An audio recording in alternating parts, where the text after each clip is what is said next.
She was the most feared gangster in the city, until she married an innocent man who melted her heart. Hello everyone. Before we begin today's story, I have a small favor to ask.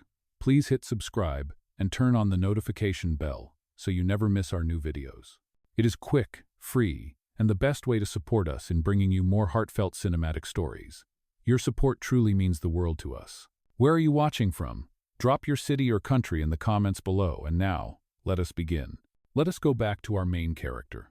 Under the pale fluorescent lights of a Seoul hospital, Eun-jin stood frozen beside a bed surrounded by the faint beeping of machines. The woman lying there, frail and fading, was her older sister, the only family she had left, the only person who had ever seen the softness behind her steel. For years, Eun-jin had built a reputation as the city's most feared gangster, a woman whose name silenced alleys and whose stare could stop a fight. But none of that power meant anything here. Not when the person she loved most was dying. Her sister's fingers trembled as she reached for Eun-jin's hand. "Promise me," she whispered, voice barely louder than the hum of the ventilator. "Promise me you will not live alone forever. I want to see you married before I close my eyes." Charber. For the first time in years, Eun-jin's throat tightened. She wanted to argue, to say love was not for people like her, that her hands were too stained for something pure. But when her sister smiled weakly, she could not refuse. "I promise," she said, her voice steady but her heart breaking. Hours later, she stood outside the hospital, the city's neon lights flickering on the wet pavement. Raindrops mixed with the tears she refused to acknowledge. A black car waited at the curb, men inside, whispering about turf wars, debts, revenge. She opened the door, but before stepping in, she glanced back at the hospital window glowing faintly in the distance. "Find me a husband," she said coldly, "before she is gone." The order spread through the underworld like a secret code. Men whispered in disbelief. Some laughed, thinking it was a joke. The Iron Lady of the East Side looking for a husband? But her lieutenant knew better. When Eun-jin made a promise, she kept it, no matter the cost. Days turned into weeks. Blind dates arranged by terrified matchmakers ended in disaster. She scared off every man within the first 5 minutes. Too direct, too dominant, too real. Yet beneath the armor, something fragile had begun to stir. Each failed attempt chipped away at the wall she had built around herself. One rainy evening, as she sat alone in a small cafe, sipping coffee gone cold, she overheard a man at the next table apologizing to the waiter for a spilled drink. His tone was gentle, almost painfully polite. When their eyes met, he offered an awkward smile, simple, human, unguarded. His name was Kang Soo-il, an office clerk with kind eyes and no idea who she really was. In that moment, Eun-jin felt something she had not known in years, a sense of calm. Not excitement, not desire, just peace. And maybe that was enough. That night, when her lieutenant asked, "Boss, do you want us to keep looking?" she answered quietly, "No, I have found him." The room fell silent. Outside, thunder rolled across the city. Inside, the woman who once ruled by fear was about to make the most dangerous move of her life, not a gang war, not revenge, but marriage. And for the first time, Eun-jin did not know how to fight. She only knew that she had made a promise. The wedding came faster than anyone expected. There were no flowers, no music, no crowd of cheering friends, only a quiet courthouse, a clerk with tired eyes, and 2 people who had met less than a month ago. Eun-jin wore a plain gray suit, her hair tied back tightly as if she were preparing for battle. Kang Soo-il, nervous and fidgeting, adjusted his tie for the 10th time. He had no idea that the woman beside him once ruled half the city's underground. To him, she was just a quiet, serious woman who spoke little and smiled even less. When the judge asked, "Do you take this man as your husband?" Eun-jin hesitated for a heartbeat. Her mind flashed back to her sister's fragile hand, the promise whispered through oxygen tubes. Then she said softly, "I do." It was done. No grand ceremony. No love story. Just a signature on a piece of paper that sealed 2 fates together. Outside the courthouse, Soo-il looked unsure whether to offer his hand or his words. "So I guess we are married now," he said awkwardly, his voice trembling with politeness. Eun-jin nodded, her expression unreadable. "Yes, we are." That night, she returned home with him to a small apartment on the quiet side of town. The contrast from her usual life was jarring. There were no guards at the door, no security cameras, no luxury furniture, Only the soft hum of the refrigerator and the smell of laundry detergent. Sewell showed her where the dishes were kept, how the washing machine worked, and apologized for the leaking faucet. She listened in silence, unused to such normalcy. At dinner, he served simple ramen with chopped green onions. He smiled nervously. "I am not much of a cook, but it is warm." Eun-jin took a bite, expression unchanged. "It is fine." Inside, though, something strange happened. The warmth of the soup touched her in a way bullets and fists never could. It was ordinary, human, peaceful, and terrifying.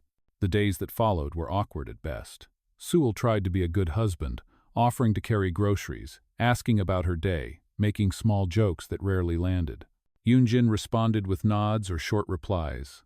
Always calm, always distant. At night, she lay awake on her side of the bed, staring at the ceiling fan turning slowly, wondering how a life so simple could feel so heavy.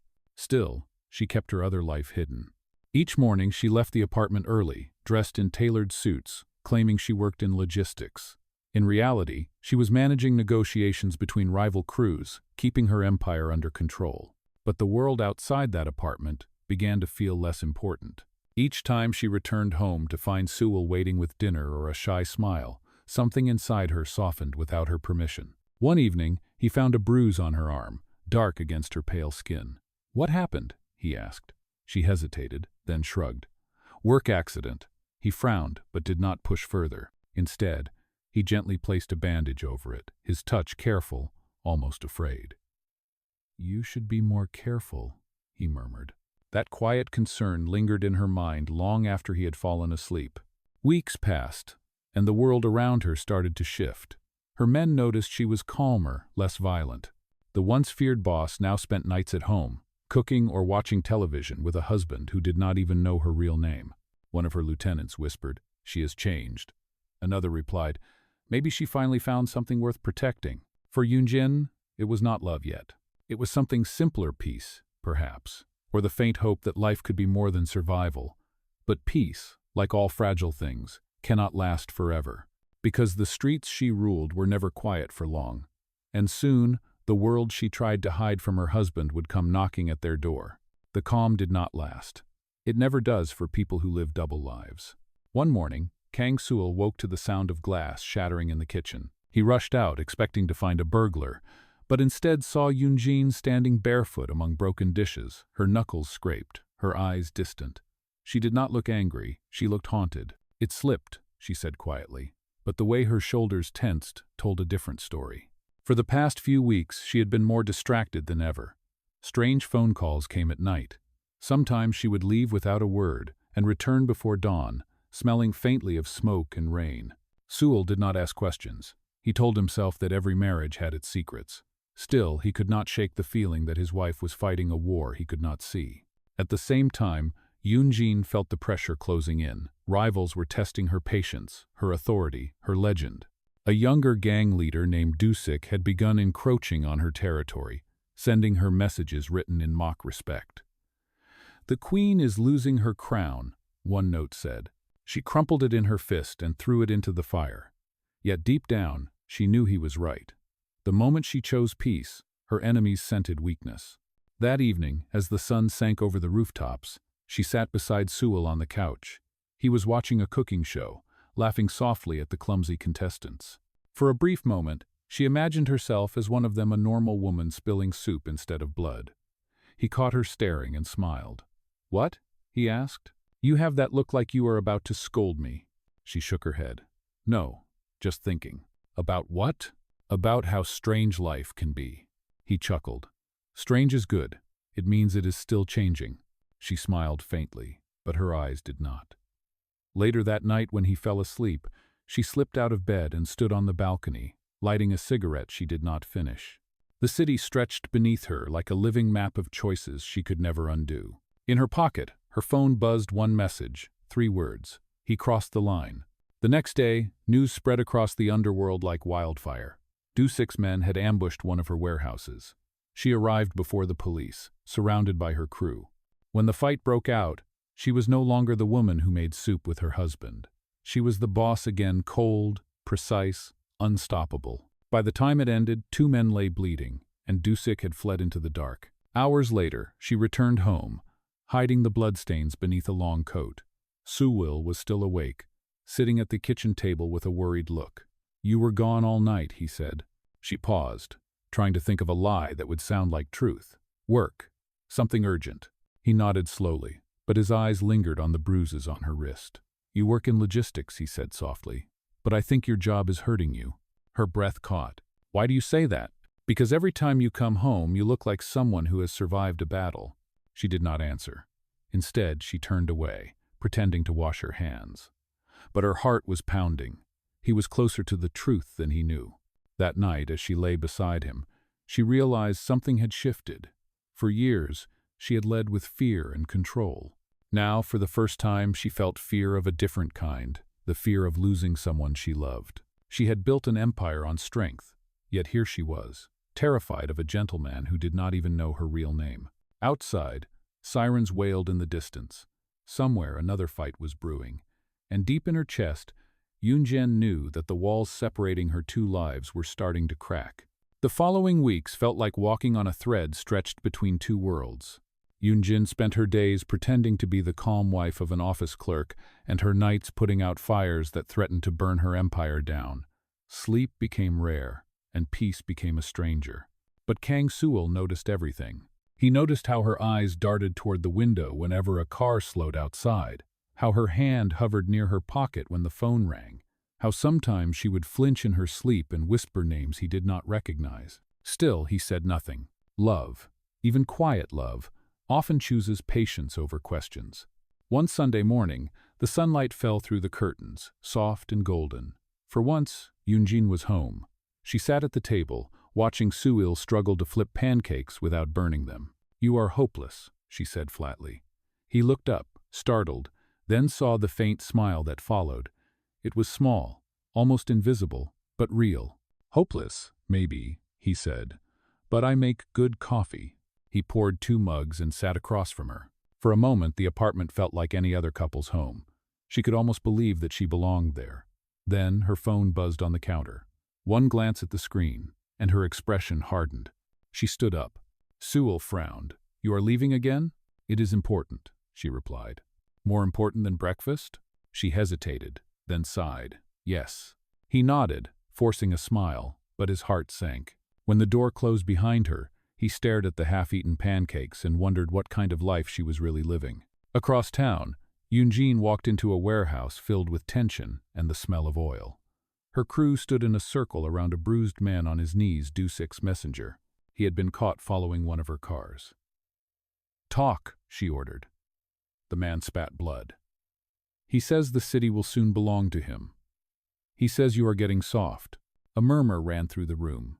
Soft. The word stung more than any insult. Without a word, she turned and walked away. But her men saw the tremor in her hand as she lit a cigarette. They knew the old Eun-jin would have made an example out of the man. The new Eun-jin simply said, "Let him go." Later that night, she returned home. Sewell was sitting on the couch, the television flickering in the dark. "You missed dinner," he said quietly. She sat beside him, shoulders slumped. "I am sorry." He looked at her for a long time. "You are not just a logistics manager, are you?" Her heart stopped. "Why do you think that?" "Because you move like a soldier. Because sometimes your eyes look tired in a way that no office job could make you." He turned to her fully. "I do not care what it is, but I need to know if I am in danger." She swallowed hard. The silence between them felt heavy, like glass about to shatter. "You are not," she said finally. "I would never let anything happen to you." "Comes on." He studied her face, searching for truth. "Then promise me one thing," he said. "Whatever world you come from, leave it behind." She wanted to. She truly did. But promises were dangerous things for people like her. They made you human, and humanity could get you killed. That night, as Sewell fell asleep, Eun-jin sat by the window, watching the city lights blink in the distance. She thought of her sister's dying wish, of the promise she had made, and of the man who now slept beside her, unaware that his wife was the ghost haunting every shadowed alley. For the first time in her life, she was afraid of her own choices. Not because of what they could do to her, but because of what they might do to him. Somewhere beyond the horizon, another message waited for her. Another line crossed. And this time, Walking away would not be enough. Rain poured down the next evening, washing the city in silver light. Eun-jin sat in the back seat of her car, watching raindrops race down the window. Her driver spoke carefully, afraid to disturb her. "Boss, there is trouble again." Dusik called a meeting. "He wants to make peace." She almost laughed. In her world, the word peace was just another form of bait. But she had no choice. Too many eyes were watching, and every rumor about her softness spread faster than the rain outside. "Set it up," she said. "Tonight." At home, Kang Soo-il waited by the window, a pot of soup simmering on the stove. Hours passed. He glanced at the clock, then at the door. She was not coming back. He turned off the light, trying not to worry. But deep down, he already knew that his wife was not who she claimed to be. Across town, the meeting took place in an abandoned factory. Dim lights, wet concrete, echoes of footsteps. Dusik stood in the center, smiling with the confidence of someone who thought he had already won. "You are late," he said. Eun-jin stepped forward, calm as ever. "I do not like being summoned." "Then maybe you should stop pretending to be a queen." His men laughed. "You used to rule this city. Now you hide behind a husband." The words hit their mark. For a moment something flickered behind her eyes, rage, guilt, confusion, but she quickly buried it. "Say what you came to say." "Son." Dusik leaned closer. "Step down, Eun-jin. Retire. I will take care of your people. You can go live your quiet little life with that man who thinks you sell shipping containers." Her jaw tightened. "And if I refuse?" He smirked. "Then you die with your crown." The room erupted in chaos. Gunfire shattered the silence. She moved like a shadow, precise and ruthless, but she was outnumbered. Her men fought fiercely, yet one by one they fell. A bullet grazed her arm, another hit her shoulder. Pain flared, but she kept fighting until Dusik fled through a side door. She chased him into the rain, collapsing only when the sound of sirens filled the night. By the time she opened her eyes, she was lying in a strange room, small, dim, and warm. A familiar voice whispered, "You are safe now." It was Soo-il. He had found her bleeding on the street after the fight. "Why were you there?" she asked, her voice weak. "Because I followed you," he said quietly. "I had to know the truth." "Kama." There was no use hiding anymore. She looked at him, her eyes glistening with something between exhaustion and surrender. "Now you know," she whispered. "I am not who you think I am. I never was." He did not answer. Instead, he reached for a towel and gently wiped the blood from her face. "I do not care what you have done," he said softly. "I just want you to live." Tears burned behind her eyes, but she held them back. The strongest woman in the city had never felt so small. "You should leave," she said. "Being near me will destroy you." He shook his head. "Maybe. But if I leave, who will save you from yourself?" That night, as the rain continued outside, she lay awake listening to his breathing beside her. For the first time, the sound of another heartbeat made her feel safe. She knew she could never escape her past completely, but for a moment, she allowed herself to believe that maybe, just maybe, she could start again. Somewhere out there, Dusik was still alive, still waiting. But for now, in that small, quiet room, Eun-jin found something stronger than fear. It was not power. It was not control. It was the fragile warmth of love, and it terrified her more than any gun ever could. Days turned into weeks, and the wound on Eun-jin's shoulder healed slower than her pride. Her men had gone quiet, her rivals restless, the empire she had built beginning to crumble in her absence. Yet for the first time in years, she did not rush back. She stayed in that small apartment with Kang Soo-il, pretending just for a while that the world outside did not exist. Each morning, he made breakfast before leaving for work, and each evening he returned to find her sitting by the window, lost in thought. She did not tell him that she had disbanded her crew, that she had ordered them to disappear, to build new lives away from the violence. The city could survive without her. She wanted to believe she could survive without it. One night, she found him repairing a broken chair in the living room. His hands were clumsy but steady, his face calm. "You could buy a new one," she said softly. He smiled without looking up. "Some things are worth fixing." She stared at him, realizing the quiet truth behind his words. That was what he was trying to do with her: repair something broken, not replace it. But peace is always temporary for people who have lived too long in chaos. The next day, she received a letter slipped under the door. No name, no return address, just 2 words written in red ink. "Found you." Her stomach turned to ice. She tore the letter in half, but the meaning lingered. Dusik had found her. That night, she tried to act normal. They had dinner together, and Sewell talked about a coworker's wedding, about the small joys of his day. She smiled at the right moments, nodded where she should, but her mind was elsewhere. When he reached across the table and took her hand, she almost pulled away. "You are somewhere else again," he said gently. "Talk to me." She hesitated. "If I told you the truth, would you still stay?" He met her eyes. "Try me." So she told him. About the streets, the fights, the loyalty that demanded blood. About her sister's dying wish, the promise that started it all. She told him about Dusik, about the night she almost died, about the empire that she had finally walked away from. When she finished, the room was silent except for the ticking of the clock. Sewell looked at her for a long time, not with fear, but with something that looked like sorrow. "You have carried too much alone," he said softly. "You think strength means never breaking, but maybe real strength is letting someone hold the pieces with you." Her throat tightened.